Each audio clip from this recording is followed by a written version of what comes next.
awal dari apa yang sudah ada peroleh, mungkin kita coba mintakan lagi yang lain untuk melengkapi siapa nih? Eh, ini ada dua, Hasya Afifah. Kok fotonya sama ya? Sama tuh beda sih.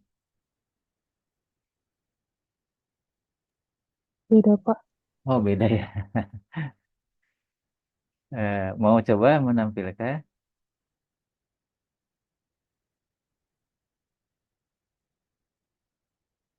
Silakan Mbak Hasya.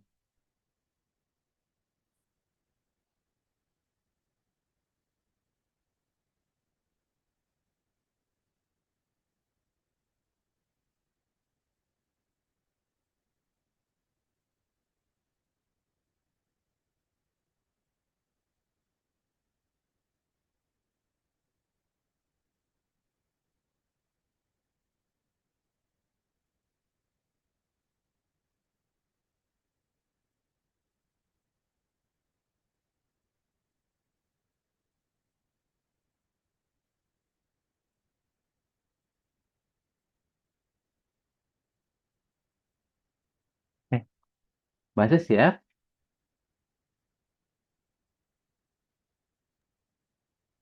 Maaf Pak kalau semisal dari yang lain dulu boleh ke Pak.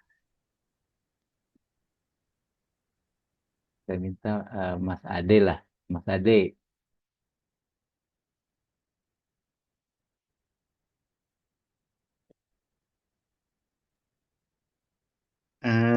Sedang memakai HP, Pak. Yang oke, yang ini kan yang lebih untuk HP ya. Jadi belum bisa share screen. Oke,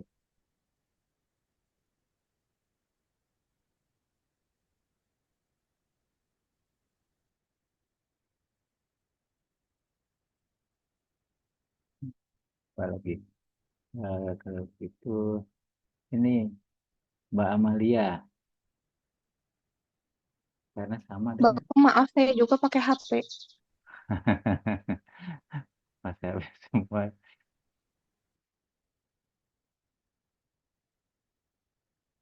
Coba siapa yang mau mencoba menampilkan?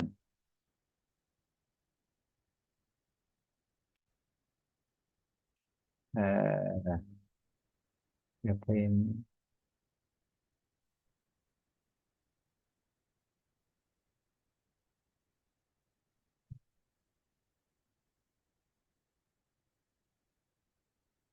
Mbak Anastasia Dewi Febrianti. Ada ya?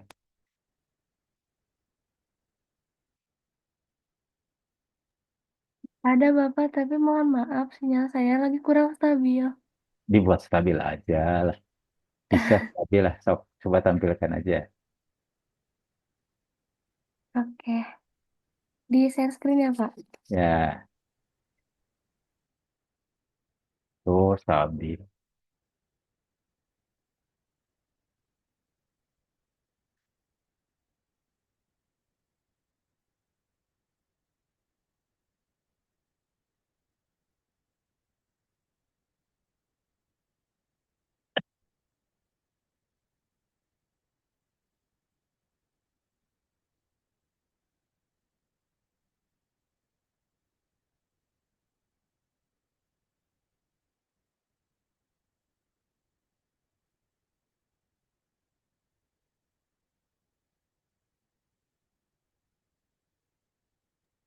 Udah ada belum? Sudah. Oke, jadi di sini untuk tugas saya sendiri yang saya kerjakan tuh dibentuk seperti makalah gitu. Nah, Hmm. untuk rumusan masalahnya sendiri itu diantaranya menjelaskan pengertian tentang regresi linear berganda, terus rumus sama konsep dasarnya, terus di sini saya menjelaskan contoh soal dan penyelesaiannya mengenai regresi linear berganda secara manual gitu. untuk tujuannya sendiri ya, untuk menjelaskan konsep, untuk menyajikan contoh soal, lalu untuk memberikan petunjuk penyelesaiannya juga. Nah, Oke. untuk yang pertama, di sini pengertiannya. Hmm. Di sini pengertiannya itu regresi linear berganda itu kan metode statistik yang digunakan untuk menganalisis gitu hubungan antara satu variabel dependen untuk Y dengan dua atau lebih variabel independen yaitu X1 sampai Xn. Nah, adapun di sini model regresi linear berganda itu dapat dinyatakan dalam persamaan tematis itu sebagai berikut. Yang Y sama dengan beta 0 ditambah beta 1 X1 sampai ditambah beta N kali Xn ditambah epsilon. Yang dimana di sini untuk Y-nya tuh variabel dependen, terus X1 sampai Xn-nya tuh variabel independen, lalu di sini beta 0-nya tuh intercept, dan beta 1 sampai beta N-nya koefisien regresi yang menunjukkan besarnya pengaruh masing-masing variabel independen gitu. Dan untuk epsilonnya itu Galat error yang mewakili variabel-variabel lain gitu. Nah, di sini ada penjelasan mengenai asumsi-asumsi dasar juga dalam regresi linear berganda. Lalu, selanjutnya ada pembahasan mengenai langkah-langkah penyelesaiannya untuk regresi linear berganda secara manual gitu. Yang pertama, dari, Sebentar, sebentar. Di situ ada asumsinya. Apa-apa saja itu coba dibaca dulu. oke. Nah, di sini eh, Asumsi. terdapat beberapa asumsi gitu ya yang harus dipenuhi gitu agar hasil analisisnya valid dan dapat diinterpretasikan dengan benar. Nah, yang pertama itu ada linearitas. Linearitas itu hubungan antara variabel dependen dan setiap variabel independen itu harus linear. Nah, terus yang kedua ada independensi, itu observasi itu harus independen satu sama lain. Lalu yang ketiga homoskedastisitas itu tadi yang epsilon variasi dari Galat itu harus konstan gitu. Nah, terus ada normalitas yang ini Galatnya harus terdistribusi secara normal dan tidak adanya multi kolinearitas. Artinya variabel-variabel independen itu tidak boleh memiliki korelasi yang tinggi satu sama lain. Nah, Nah, ini menarik nih. Eh, ini syarat yang ingin di apa harus terpenuhi ketika Anda menggunakan regresi linear berganda tadi ya. Ini pertama harus ada linearitas. Artinya apa tuh? Artinya antara variabel satu dengan variabel lain itu atau variabel Y dengan variabel itu hubungannya eh, bisa dinyatakan dalam bentuk fungsi linear. Kalau linear kan tidak ada perkalian antar variabel, tidak ada variabel yang dipangkatkan, gitu ya. Jadi kalau misalkan saya punya persamaannya jadi gini, Y sama dengan misalkan X1 kali X2, sudah tidak linear lagi tuh. Atau ditambah lagi Y sama dengan X1 kuadrat ditambah apalah gitu. Nah, ini sudah tidak linear lagi. Mungkin kita harus menanganinya dengan menggunakan regresi yang lain yang tidak linear, ya, yang non linear. Oke, terus yang kedua apa tadi? Yang kedua itu harus independen ya. Independen itu artinya antara variabel satu dengan variabel yang lain eh, pada saat Anda melakukan observasi, data yang diperoleh itu eh, satu dengan yang lainnya tidak saling ada keterkaitan. Dan selanjutnya ya. Terus yang paling penting itu ada di bagian nomor 4 tuh, ada harus normal. Jadi harus dicek dulu normalitasnya kalau begitu, kalau sekiranya Anda mau menggunakan regresi linear berganda. Kemudian terakhir, dia tidak punya korelasi antara variabel X1, X2, tidak ada korelasi, tidak berkorelasi atau bisa dicek, hitung berapa koefisien korelasinya. Kemudian Anda cek, ternyata tidak ada hubungan yang signifikan antara keduanya. Itu Anda bisa cek. Gitu. Jadi kelima, mungkin lima ini ya, lima asumsi ini harus terpenuhi ketika Anda mau melakukan eh, atau memilih regresi linier berganda untuk dijadikan sebagai eh, bagian analisanya. Oke, lanjutkan dulu, Neng. Oke, baik Bapak, makasih. Lalu izin lanjutkan, di sini Hmm. saya juga selanjutnya membahas mengenai langkah-langkah penyelesaiannya gitu secara manual. Nah, untuk yang pertama itu mengumpulkan dan menyusun data, yaitu mengumpulkan data untuk variabel dependen dan variabel-variabel independennya. Lalu yang kedua, kita menghitung rata-rata setiap variabelnya gitu. Untuk Hmm. variabel dependen dan variabel-variabel independennya menggunakan rumus seperti ini. Untuk X barnya sigma X per N dan untuk Y barnya sigma Y per N. Lalu jadi ini di mana N-nya itu jumlah observasi ya. Lalu yang ketiga itu untuk langkahnya menghitung koefisien regresinya yaitu beta 1 sampai beta N. Di sini kita eh, oh ya di sini juga untuk model dua variabel independen X1 dan X2 dan koefisien regresi B1 dan B2-nya itu dapat dihitung dengan rumus yang ini B1, ini B2. Nah, di sini tuh perhitungan ini memerlukan perhitungan selisih gitu antara setiap nilai variabel dengan rata-ratanya. Nah, kemudian mengalihkan selisih tersebut dan menjumlahkan sesuai dengan rumus di atas. Gitu ya, di sini ada selisih dan mengalihkan. Lalu selanjutnya menghitung interceptnya yaitu yang beta nolnya dengan rumus yang ini. Dan yang kelima itu menyusun persamaannya dari yang sudah dihitung tadi, dari menghitung interceptnya, lalu menghitung koefisien regresinya. Nah, di sini disusun gitu ya. Jadi Y sama dengan beta nol atau ini interceptnya dikurangi dengan koefisien regresi yang B1 kali X1 terus B2 kali X2 yang ya pokoknya yang nanti ada di contoh soal juga. Nah, lalu menggunakan persamaannya untuk prediksi gitu, persamaan regresi yang telah diperoleh untuk memprediksi nilai Y berdasarkan nilai-nilai X1 dan X2 yang diberikan. Untuk langkah-langkahnya seperti itu. Terus di sini saya ada contoh soalnya gitu dan petunjuk penyelesaiannya yang baik ya dengan cara manual gitu.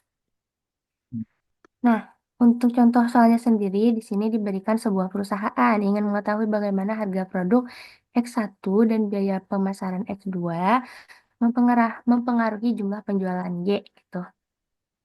Berarti ini dependen, ini independennya gitu. Dan berikut adalah data dari 5 cabang perusahaan yang dianalisis. Nah, di sini misalkan X1-nya itu sebagai harga produknya dimisalkan sebagai X1. Datanya sebagai berikut dan biaya pemasarannya misalkan X2-nya gitu. Dan sebagai berikut datanya lalu untuk penjualannya Y-nya ini ada 5 data gitu. Nah, berdasarkan data tersebut itu tentukan persamaan regresi linear berganda secara manual. Nah, untuk jawabannya sendiri, itu tadi kan berarti yang pertama-tama itu kita harus menghitung rata-ratanya terlebih dahulu. Nah, untuk X1 barnya dihitung rata-ratanya menghasilkan 20, lalu X2 barnya rata-ratanya ini dijumlahkan lalu dibagikan dengan banyak jumlah datanya jadi 300, lalu untuk Y barnya, ini variabel dependennya dijumlahkan juga semua datanya dan dibagikan dengan jumlah data yang ada itu hasilnya 70. Nah, lalu selanjutnya kita harus menghitung variasi dan kovariansi gitu. Nah, di sini tuh dihitung gitu dari masing-masing yang nantinya bakal kita hitung untuk dimasukkan ke rumus. Mungkin ya agar dipermudah juga di sini dipakein tabel karena lumayan banyak. Nah, itu di sini untuk yang perlu kita hitung diantaranya ini ada sigma X1 dikurangi X eh, X1 bar dikuadratkan lalu di sini yang X2-nya gitu terus sigma X1 dikurangi X1 bar kali Y dikurangi Y bar dan untuk yang X2-nya gitu masih sama. Nah, di sini kita diketahui gitu untuk X1-nya, lalu kita kurangi gitu X1 sama X barnya ini udah dihitung gitu. Di 10 kurangi 20 kan negatif 10 dan seterusnya. Dan di sini tinggal dikuadratkan. Terus X2-nya juga sama ya seperti yang tadi untuk penyelesaiannya. Nah, yang Y-nya pun sama seperti yang tadi gitu. Y-nya sudah diketahui, Y-nya sudah diketahui, tinggal dikurangi, lalu ini dikuadratkan. Yang ini berarti X1 dikurangi X1 barnya tadi udah ada dan tinggal dikalikan dengan yang ini. Nah, Y min Y bar. Nah, lalu yang ini pun sama, tapi yang X2-nya. Nah, lalu kita jumlahkan gitu hasilnya di sini. Karena ini kan sigma gitu, itu penjumlahan. Kita dijumlahkan di sini berarti hmm, yang ini 100 tambah 25, yang ini semuanya. Bentar mana? Nah, ini. Yang ini dijumlahkan semuanya sampai dengan yang akhir. Lalu dari perhitungan yang udah kita hitung, kita menghitung koefisien regresi gitu. Karena ini sudah diketahui ya, jadi tinggal dimasukin ke rumus gitu. Untuk rumus koefisien regresinya bagi yang beta 1 itu sigma X1 dikurangi X1 bar dikali dengan Y dikurangi Y bar itu tadi yang ininya 500, yang ini ininya tadi itu yang mana? Nah, yang ini berarti nah 500. Terus yang ininya berarti yang ini sorry, yang X1. Nah, di sini tinggal dibagi dua, begitu pun sama ya, ini menggunakan cara yang sama gitu, tinggal dimasukin jadinya 0,2. Nah, berarti di sini kita macet. Di sini kita sudah menemukan untuk koefisien regresi beta 1 dan beta 2-nya. Untuk beta 1 2, beta 2-nya 0,2. Lalu selanjutnya sesuai dengan langkah-langkah yang tadi juga gitu. Yang keempat itu menghitung interceptnya yaitu B0-nya dengan rumus ini. Nah, yang ini pun kan berarti tadi sudah diketahui ya untuk Y barnya tadi 70 ya kan, takut salah. Nah, ya ini 70, terus yang ini beta 1-nya 2, X1 barnya tadi 20 kalikan, terus tinggal kita operasikan yang menghasilkan negatif 30.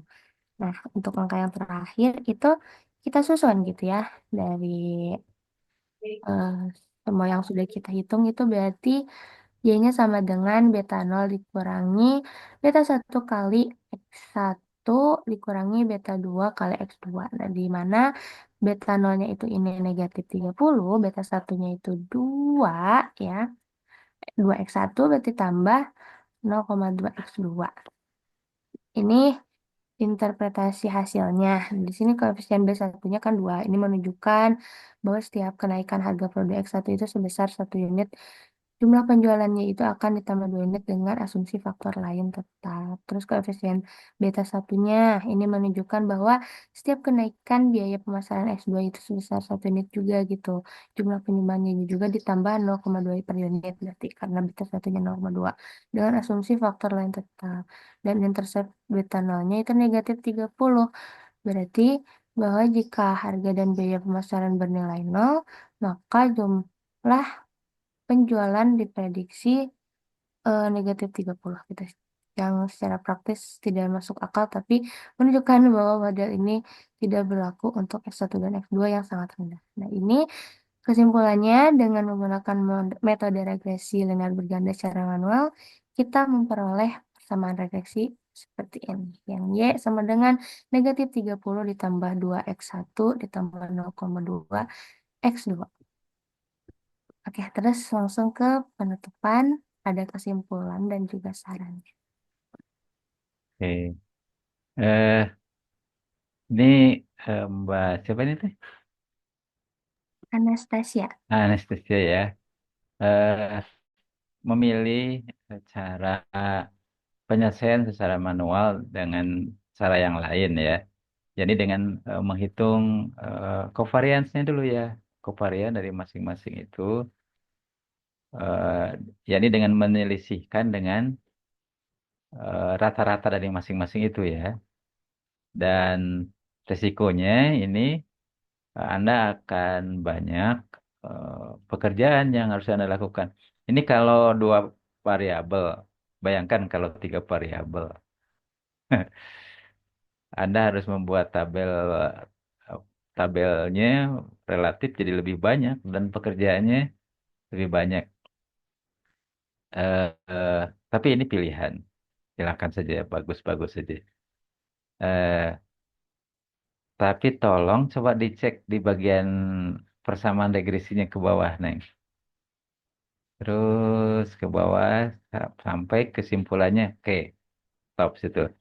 Nah, dengan menggunakan metode regresi linear berganda, secara manual kita memperoleh persamaan regresi. Y sama dengan negatif 30 ditambah 2x1 ditambah 0,2x2 gitu. Nah, bagaimana kita menafsirkan hasil ini? Kira-kira apa tuh? Kalau x1 itu variabel apa tadi? Variabel independen ya, Pak. Iya, apa itu? Bentar. Iklan, biaya iklan. Apa itu? Yang kalau Y-nya bukan penjualan sama dengan punyanya tadi Immanuel. Apa tadi? Y-nya apa tadi? Banyaknya penjualan. Y-nya biaya X1-nya biaya iklan. Iya. Benar ya? Ya, yang Biaya pemasaran. Harga produk. X2-nya biaya pemasaran. Y-nya penjualan. Nah, sekarang coba lihat persamaan tadi. Nah, maknanya apa tuh?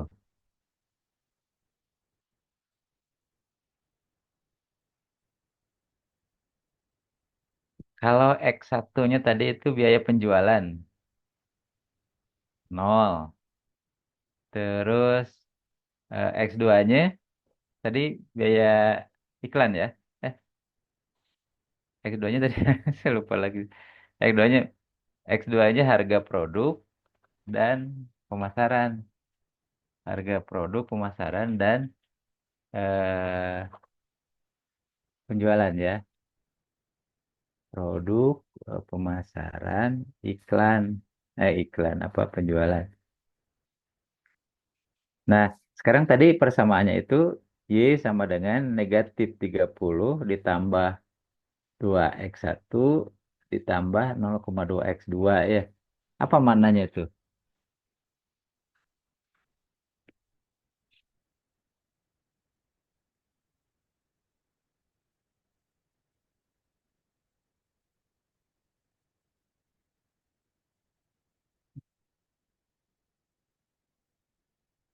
Kalau misalkan eh, harga produknya nol, terus X2-nya tadi apa? Pemasaran ya. Pemasarannya nol. Hasilnya jadi apa tuh? jadi negatif 30. X1-nya negatif 30. Negatif 30 itu artinya apa tadi? Y-nya itu apa tadi? Penjualan ya. Iya.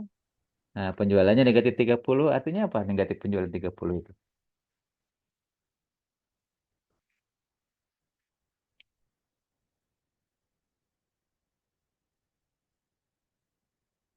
Kalau 30, kalau kalau harganya nol, kemudian produknya nol, harga produknya nol, kemudian pemasarannya nol, maka eh, penjualannya jadi eh, negatif 30. Artinya apa ya?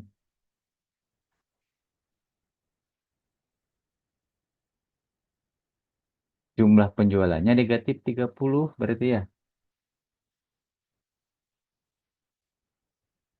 Maksudnya apa, Neng?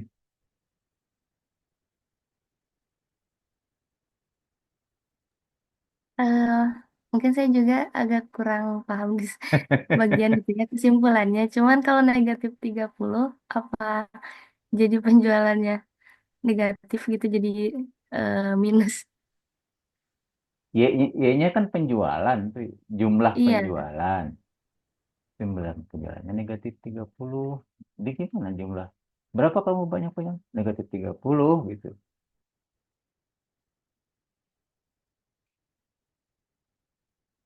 Masuk akal nggak? Enggak. Eh, tadi kan X satunya itu, X satunya itu harga produknya nol kok. Mana mungkin harga produknya nol tuh. Kemudian X2-nya tadi eh, biaya pemasarannya nol. Ya pantas lah. Jadi persamaan degresinya cocok lah. Ya jelas-jelas itu menunjukkan sesuatu yang mana mungkin sebuah ini harga produknya nol gitu. Itu kan kasus saja. Tapi dari cerita itu Anda harus bisa mewarnai sebenarnya hasil dari itu ya. Jangan sampai hilang makna dari apa yang Anda peroleh dari hasil analisis itu. Dan kalau saya lihat di sini kan hubungannya linear saja kan, positif, positif, positif gitu. Dan kalau tanpa ada pekerjaan apapun, ya Y-nya itu jumlah penjualan itu harus jadi negatif 30 ya pantas aja ya. Negatif 30 itu seperti yang tadi dimaksud. Itu yang pertama. Yang kedua, karena persamaan regresi itu punya daya prediksi atau meramalkan, maka data trainingnya itu harus banyak. Sebenarnya kalau Anda mau meramalkan untuk menentukan pola dari sebuah kumpulan data, supaya kita memperoleh model yang akurat, maka datanya itu harus banyak. Orang menyebut sebagai data trainingnya ya, yang dijadikan sebagai basis untuk merumuskan polanya itu harus banyak supaya seluruh karakteristik dari data itu dapat terakomodir. Tadi yang diberikan contoh kan, namanya juga contoh ya, nggak apa-apa. Datanya cuma berapa? Lima ya? Ya, cuma lima kan sedikit sekali kan? Satu, dua, tiga, empat, lima. Tapi karena contoh sih nggak apa-apa. Tapi kalau secara alamiah, kalau kita mau membuat prediksi, harus cukuplah dasar untuk membangun pola itu. Atau sehingga dari pola yang dibangun dari data yang banyak itu, kemungkinan besar akan menghasilkan nilai prediksi yang bagus. Tuh. Nah sekarang eh, coba coba verifikasi hasilnya sama enggak dengan hasil hitungan dengan menggunakan software. Pakai ini aja, pakai apa yang tempo hari itu? Ada Minitab ada? Ada. Enggak ada, Pak. Oh, Ya, makanya cara manual juga karena laptop saya kurang support kalau oh, di software. oh, oke oke. Atau coba buka di tadi yang di internet dibuka ini aja. Eh, buka Tax Kingdom yang pernah saya berikan contoh itu. Apa, maaf? Tapi dibuka ininya Tax Kingdom. Sebentar.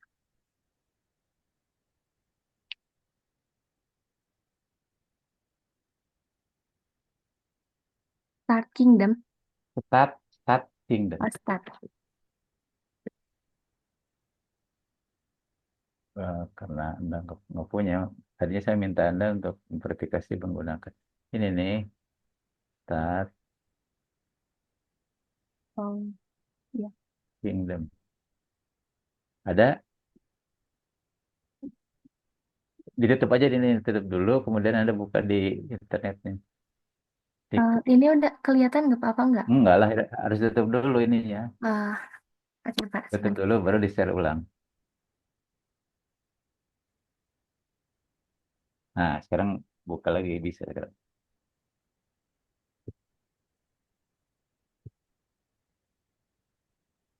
Ini udah kelihatan, Pak. Nah, klik aja itu Start Kingdom yang atas itu. Oke. Nah, kan, kalau tidak salah, pernah saya tunjukkan di kelas kan?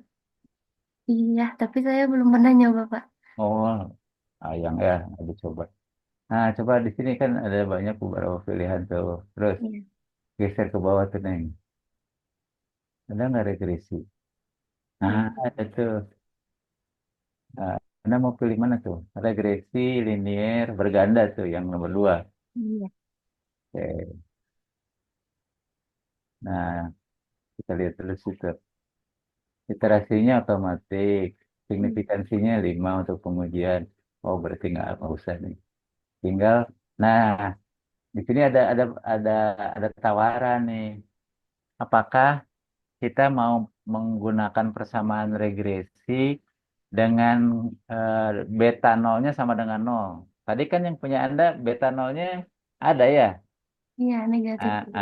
Jadi negatif. Maksud saya nanti Anda punya persamaan regresi yang tidak punya atau sengaja dibuat bahwa regresi itu tidak punya koefisien konstantanya atau interceptnya tidak ada.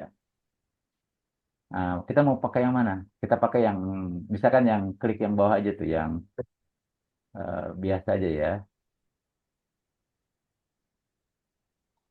Yang Yang itu ini aja, Kak. eh, yang itu konstannya nol. Nggak boleh yang mana aja lah. Ya. Kalau kembali ini berarti kan tidak ada ya. Kalau tanpa diklik coba tanpa diklik, tanpa diklik. Nah, biarkan aja lah begitu ya. Terus Anda masukkan sekarang datanya tadi kan cuma berapa ya? Saya selalu lupa. Nah, Tadi itu berapa X1-nya? di 50. bentar, Kak. 10, 15. 10, 15, cuma 5 kok. Hmm, Enter. hmm, hmm, 20, 25.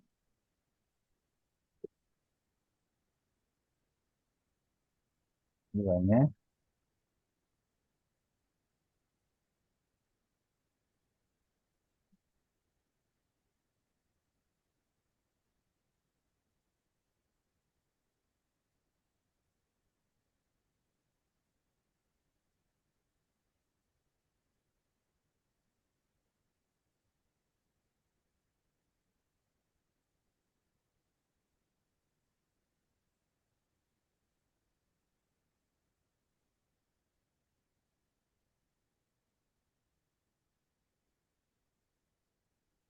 oke. Ganti dulu X1-nya ganti, diklik X1 tuh di atas. Nah, Iya.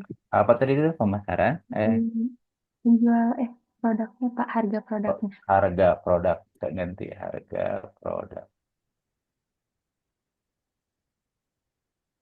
Hapus aja X1-nya hapus aja. Ah, Nah, terus yang kedua, harga penjualan. penjualan. Y-nya apa tadi? Y-nya tuh penjualannya. Banyaknya penjualan.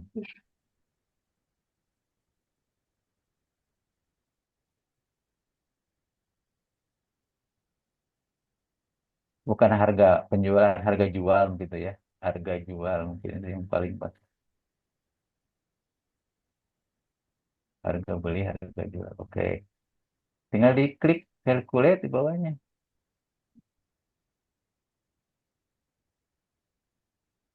Oke.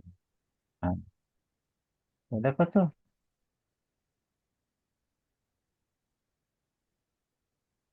Suruh ngitung dulu. Udah ngitungnya. Sudah diklik belum? Udah, Kak. Ini kelihatan. Ini untuk. Ini kan belum digeser tuh, digeser baru sedikit ke bawahnya masih ada. Oh, masih ngitung. Oh, Kasiman. Tapi di sini sudah dituliskan N-nya 555. ini Oh, rata-ratanya. rata-ratanya gini-gini. Normal tidak nih? Ada outlier tidak? Terus ke bawahnya, geser ke bawah. Oh, Tempat. belum keluar ya. Iya. Sedang hitung dulu. Ya, terus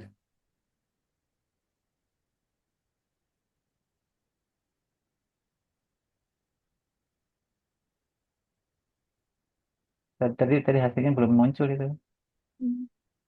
Di bawah ini fungsinya bisa apa ini? Kan ditanyakan bersama regresinya ya. Terus bawah, sudah mulai ada.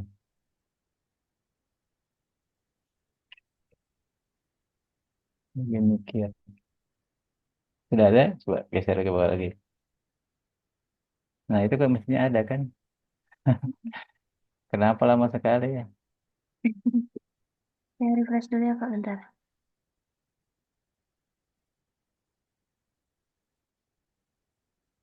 Oh, Oh, hilang. ya dihapus lah kamu gimana? Kirain tuh jadi udah ulang dulu Pak. Eh, Maaf Bapak.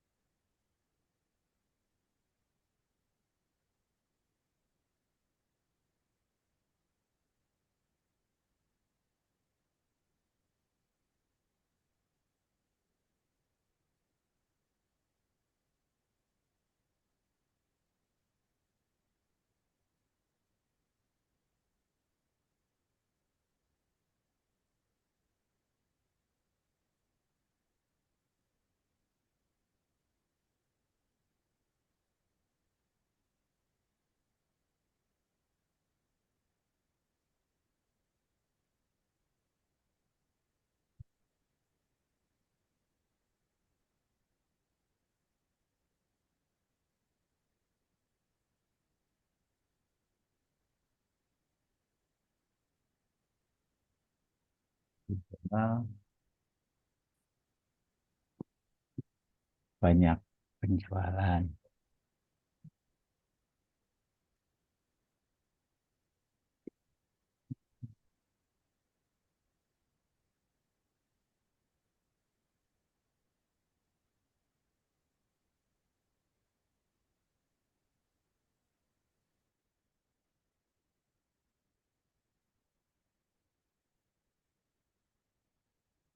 Coba geser lagi ke atas nih.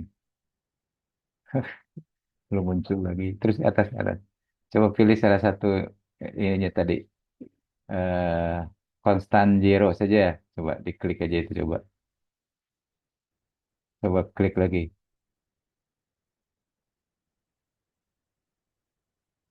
Nah, sudah ada. Nah, terus persamaan linearnya menjadi, nah persamaan linearnya kan jadi Y sama dengan B1 X1 gitu ya. Tidak ada, tidak lagi ini. Terus ke bawahnya persamaannya. Oh, ini udah lengkap itu jawabannya. Itu gambar ininya, residual QQ plotnya. Wah, lengkap itu. Coba klik kanan, Neng. Klik kanan, nah di situ. Eh, coba translate, bisa nggak ada bahasanya ganti. Nah, translate tuh Indonesia bawah tuh, supaya Anda bisa paham. Ntar, tunggu dulu. Nah, itu persamaannya. Itu kalau menggunakan matrik itu. Terus ke atas lagi. Nah, itu penjelasannya bisa dibaca tuh. Nah, ini jadi lebih lengkap kelihatannya ya. Dari grafiknya. Oke.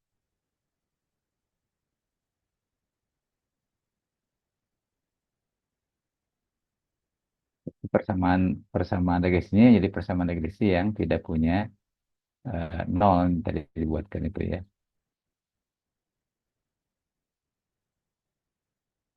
Terus ke atasnya tadi persamaan hasilnya itu di atas kan? Bukan ke bawah tuh, ke bawah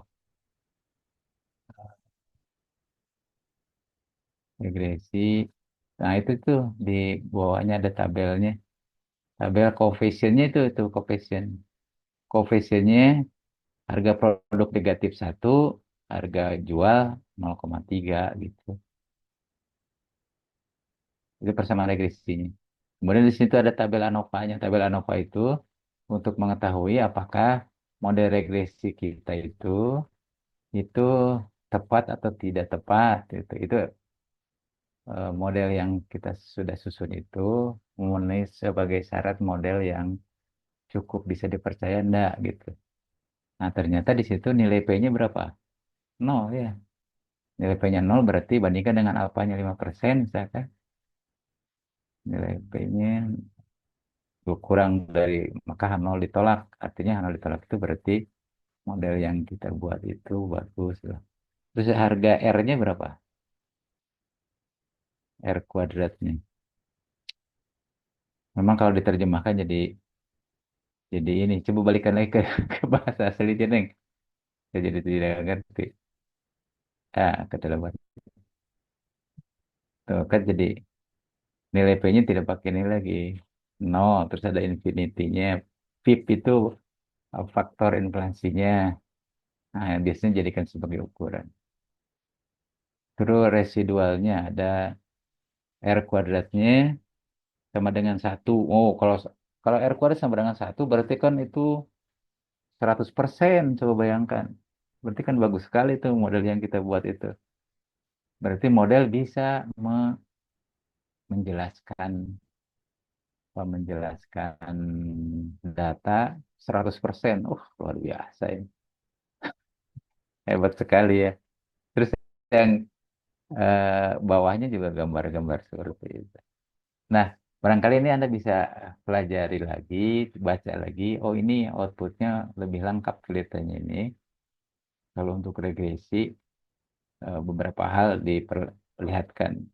Termasuk tadi pengujian yang dilakukan itu harus memenuhi asumsi normalitas, homoseksualitas, linearitas, dan sebagainya. Ini bisa ditunjukkan di bawah ini.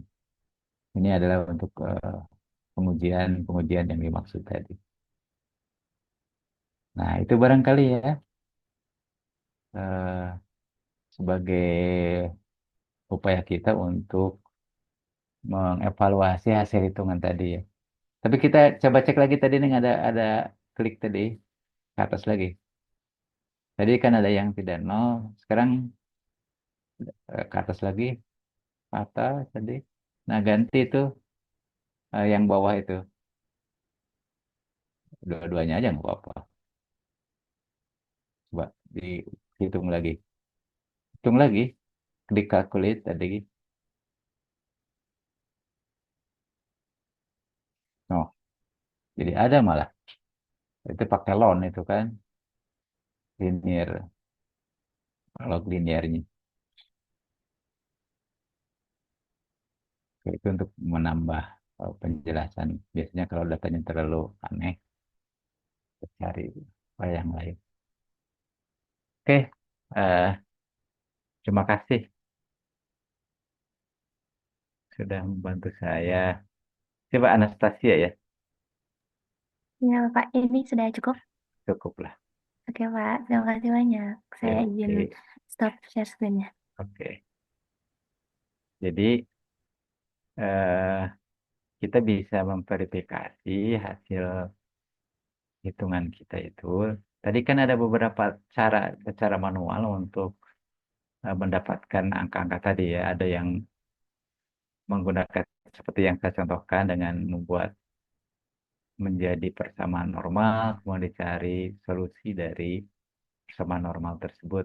Maka diperolehlah beberapa konstanta yang atau koefisien yang diperlukan untuk melengkapi persamaan regresi tadi.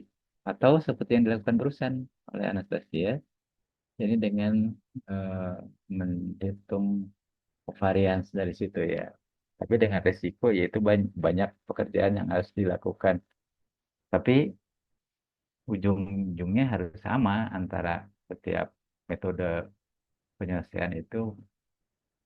Oleh sebab itu tadi saya minta untuk diklarifikasi di verifikasi hasilnya apakah sama atau tidak ya. Bisa juga tadi Anda gunakan Excel juga boleh satu-satu kan dipilah per parsial satu-satu.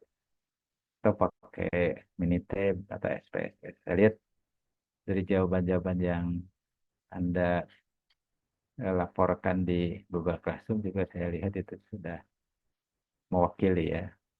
Yang tidak semuanya bisa kita tampilkan. Mungkin itu untuk eh, pertemuan kita hari ini. Kemudian eh, mestinya kan kita sudah harus melakukan ujian tengah semester ya, tapi karena berbagai hal mungkin kita undur saja lah setelah Lebaran nanti supaya Anda lebih fresh mungkin. Atau mungkin kita satukan saja ujiannya eh, menjadi 2 kali ujiannya. TS dan UAS di ujung atau di akhir perkuliahan kita ini. Eh, Sebagai tugas selanjutannya, saya sudah share kan tuh di Google Classroom. Anda diminta untuk membuat resume rangkuman seperti yang barusan, tapi berkenaan dengan eh, regresi yang lain, regresi logistik namanya ya, regresi logistik. Saya mintakan tadi agak lengkap ya. Pertama Anda tuliskan pengantarnya dulu, kemudian asumsinya yang harus terpenuhi seperti apa, kemudian bagaimana menghitung secara manual. Setelah itu Anda verifikasi dengan menggunakan bantuan software.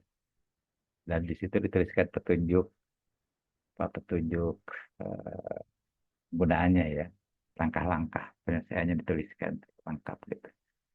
Tapi jangan lupa yang paling penting sebenarnya Anda memahami apa esensi dari hasil yang sudah diperoleh dari hasil perhitungan tadi. Kalau dalam konteks statistik itu kita mendapatkan insight atau pengetahuan dari situ ya. Kan dari mulai data kita ubah menjadi informasi, dari informasi menjadi pengetahuan, dari pengetahuan kita manfaatkan tuh untuk hal yang lain.